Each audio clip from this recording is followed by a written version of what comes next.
السلام علیکم ورحمۃ اللہ وبرکاتہ۔ اعوذ باللہ السمیع العلیم من الشیطان الرجیم، بسم اللہ الرحمن الرحیم۔ رب اشرح لی صدری ویسر لی امری واحلل عقدۃ من لسانی یفقہوا قولی۔ رب یسر ولا تعسر وتمم بالخیر، رب زدنی علما، رب زدنی علما۔ اللہم فقہنی فی الدین، اللہم الہمنی رشدی واعذنی من شر نفسی، اللہم انفعنا بما علمتنا وعلمنا ما ینفعنا وزدنا علما، اللہم انا نسألک علما نافعا وعملا متقبلا ورزقا طیبا، آمین اللہم آمین۔ سورۃ الانعام آیت نمبر 56 سے انشاءاللہ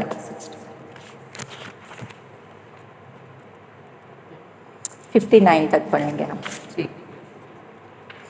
قل کہہ دیجئے، انی بے شک میں، نہیتو روکا گیا ہوں، منع کیا گیا ہوں، مجھے منع کر دیا گیا ہے۔ نہیں منع کرنا، نہی منع کر دیا جانا۔ ان یہ کہ اعبدہ میں عبادت کروں۔ اعبدہ کون سا صیغہ ہے؟ واحد متکلم کا۔ نعبدو کیا ہے؟ ایاک نعبد و ایاک نستعین۔ نعبدو کون سا صیغہ ہے؟ جمع متکلم کا۔ اور اعبدو یہ آ رہا تھا جو میں نے آپ کو بتایا تھا نا، نون اور یہ والا جو حمزہ اس میں، ٹھیک ہے، یہ حمزہ استعمال ہوتا ہے مضارع میں واحد متکلم کے لیے، یعنی صرف میں عبادت کروں، کہ میں عبادت کروں الذین ان کی، جنہیں تدعونا تم پکارتے ہو۔ ان میں وہ حجر شجر، یہ سارے بت، ہر چیز، یہ پیر فقیر سب آ جائیں گے جن کو وہ پکارتے تھے۔ من دون اللہ، اللہ کے سوا۔ آپ کہہ دیجئے مجھے منع کیا گیا ہے کہ میں عبادت کروں ان کی جن کی تم عبادت کرتے ہو، یعنی جنہیں تم پکارتے ہو، من دون اللہ، اللہ کے سوا۔ پکارنے سے یہ بھی بات آتی کہ یہ جو یا علی مدد، یا محمد، یا غوث، اس طرح کے نعرے لگاتے ہیں، وہ بھی بالکل غلط ہیں، بے معنی ہیں، کوئی دلیل نہیں۔ اللہ کے سوا کسی اور کو نہیں پکارا جا سکتا، یا اللہ یا رحمان، اس کے ناموں کا آپ دیں واسطہ وسیلہ اور پھر اللہ کو پکاریں۔ اور اللہ کے ذاتی اللہ کا نام اللہ ہے، اور باقی اللہ کے صفاتی نام ہیں، 99 نیمز آئے ہیں، لیکن اس کے علاوہ بھی ہمیں نہیں معلوم کہ اللہ تعالیٰ کے کلمات کتنے ہیں، تو بہرحال 99 نام آئے ہیں۔ قل کہہ دیجئے، لا اتبع، نہیں میں پیروی کروں گا، اہواءکم، تمہاری خواہشات کی۔ ہوا خواہش، اور اہواءکم تمہاری خواہشات کی۔ قد تحقیق، اگر میں نے ایسا کیا، قد تحقیق، زللتو تو میں بھٹک گیا، زاد لام لام زلل، بھٹک گیا۔ اذن تب، وما انا تب، یعنی اگر میں نے ایسا کیا تو، وما انا اور نہیں ہوں گا میں، من المہتدین ہدایت پانے والوں میں سے۔ قل کہہ دیجئے اگر میں نے اس چیز کی، تمہاری خواہشات کی پیروی کی، تو اس وقت اگر میں نے ایسا کیا، اذن تب، یعنی یہ دن کے لیے یوز ہو رہا ہے، اذا، تب میں بھٹک گیا اور میں ہدایت پانے والوں میں سے نہیں ہوں گا۔ اس میں یہ بھی چیزیں آ جاتی ہیں کہ جو اگر آپ بالفرض آپ کے اپنی فیملی میں کچھ لوگ صحیح عقیدے میں نہیں ہیں، تو پھر اس کا مطلب یہ نہیں ہے کہ آپ اندھا دھند ان کی پیروی کریں۔ آپ اپنے دماغ سے خود ریسرچ کریں، خود پڑھیں، خود دین سیکھیں، یا کوئی آپ کے بڑے بزرگ کسی اور طرف چل رہے ہیں تو آپ نے بھی وہیں جانا ہے، نہیں، آپ ریسرچ کریں، دیکھیں کہ آیا کہ ٹھیک کیا ہے، سب کو دیکھیں، یہ نہیں کہ کسی ایک کو پکڑ لیں پھر اسی کے پیچھے، اسی کی تقلید، سب کو دیکھیں۔ اور اب تو ہر چیز آپ کے سامنے ہے۔ میں اس بات پہ حیران ہوتی ہوں کہ اس میں آپ کچھ ایسی ایپس ہیں کہ اس میں ایک ایک لفظ کا، ایک ایک حرف کی اتنے ڈیٹیل کے ساتھ معنی دیے ہوئے ہیں۔ اب تو ہمارے پاس کوئی عذر بچا ہی نہیں ہے کہ ہم قرآن یعنی کچھ سیکھ نہیں سکتے۔ حدیث ہے، جو مرضی نکال لیں آپ یہاں سے، اب تو کوئی عذر ہی نہیں ہے آج کے دور میں۔ یعنی اگر میں بھی تمہاری طرح اللہ کی عبادت کرنے کے بجائے تمہاری خواہشات کے مطابق غیر اللہ کی عبادت شروع کر دوں تو یقیناً میں بھی گمراہ ہو جاؤں گا۔ مطلب یہ کہ غیر اللہ کی عبادت پرستش سب سے بڑی گمراہی ہے، لیکن بدقسمتی سے یہ گمراہی اتنی عام ہے، اتنی ہی عام ہے، حتیٰ کہ مسلمانوں کی بڑی تعداد اس میں مبتلا ہے۔ قل کہہ دیجئے انی بے شک میں علی بینۃ ایک واضح دلیل پر ہوں، واضح دلیل من ربی اپنے رب کی طرف سے۔ واضح دلیل کیا تھی؟ اسلام، قرآن، دین اور رسول اللہ صلی اللہ علیہ وسلم کو جو دی گئی حدیث ہے۔ وَكَذَّبْتُمْ اور جھٹلا دیا تم نے اسے جھٹلا دیا۔ ما عندی نہیں ہے میرے پاس، ما وہ جو تستعجلون تم جلدی طلب کر رہے ہو، عجل سے، عجلت بھی یہیں سے ہی ہے، عین جیم لام، عجلت کسے کہتے ہیں؟ تیزی کو، جلدی کو۔ تستعجلون تستعجلون تم جلدی طلب کر رہے ہو بھی اس کو، اس میں کیا چیز ہوگی تستعجلون میں؟ یا تو وہ عذاب ہوگا یا معجزہ، بار بار معجزہ طلب کر رہے تھے، کوئی ایسی چیز لے آئیے ہم ایمان لے آئیں گے، نہیں آتی اگر چیز تو پھر آپ یوں کریں آپ ہم پر عذاب ہی لے آئیں، تو اس میں تستعجلون میں یہ چیز ہو جائے گی۔ نہیں ہے میرے پاس، میرے اختیار میں نہیں، اللہ تعالیٰ اللہ کے نبی کہہ رہے ہیں کہ میں کوئی معجزہ لے آؤں یا کوئی عذاب لے آؤں۔ ان الحکم الا للہ نہیں حکم مگر اللہ ہی کا۔ اس کا مطلب ہے کہ ماں کے آگے کہیں بھی آگے جا کے بھی اللہ آ رہا ہے تو پھر بھی معنی سمجھ میں آ جاتا ہے کہ آگے آپ پوری آیت دیکھیں گے تو پھر ماں کا معنی نہیں ہو جائے گا، ٹھیک ہے، کیونکہ آگے کہیں پہ بھی لازمی نہیں بہت قریب ہی ہو، آگے بھی کہیں آ رہا ہے، جیسے اب یہ وقف کے بعد ہی آ رہا ہے۔ ان الحکم نہیں ہے حکم مگر اللہ ہی کا، حکم صرف اللہ کا ہے۔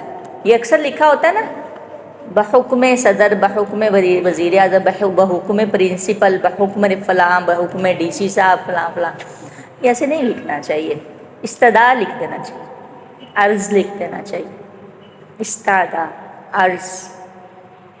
کوئی ایسا کوئی ورڈ لکھیں کہ جس میں آپ اپنی بڑائی بیان نہ کر رہے ہوں، جس میں تکبر نہ ہو، بلکہ آپ عاجزی کا پہلو آپ نے پکڑا ہوا ہو۔ استدعا بڑا اچھا ہے لفظ، یہ میں ہماری یہ استدعا، یہ جو لکھا ہوتا ہے میں نے اکثر پڑھا ہے کئی جگہوں پہ، یہ غلط ہے۔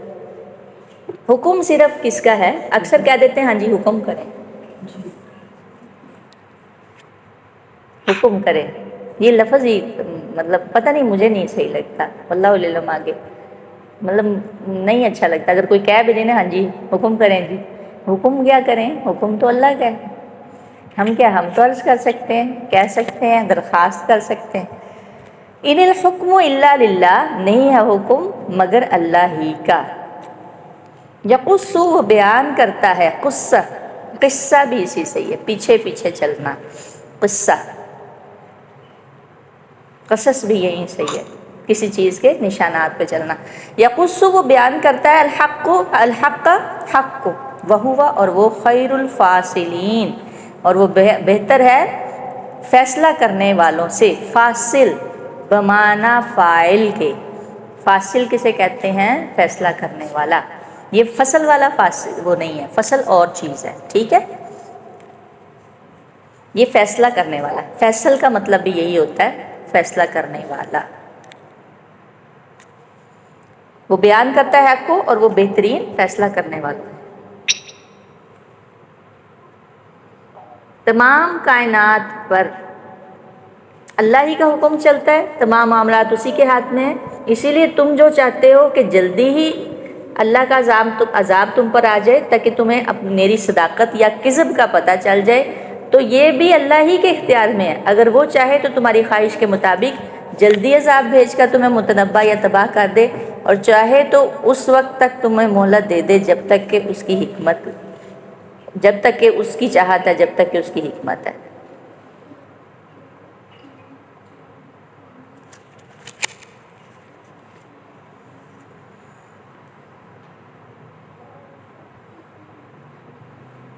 فیصلہ کرنے کا شاید اسی لیے یہاں پر یہ بات آ رہی ہے کہ عذاب اتارنا یا معجزہ اتارنا، اس کا فیصلہ اللہ تعالیٰ ہی نے کرنا ہے، وہی ہے بہتر فیصلہ کرنے والوں پہ سے، یعنی اللہ کے نبی کو کوئی اختیار حاصل نہیں ہے۔ قل کہہ دیجئے لو اگر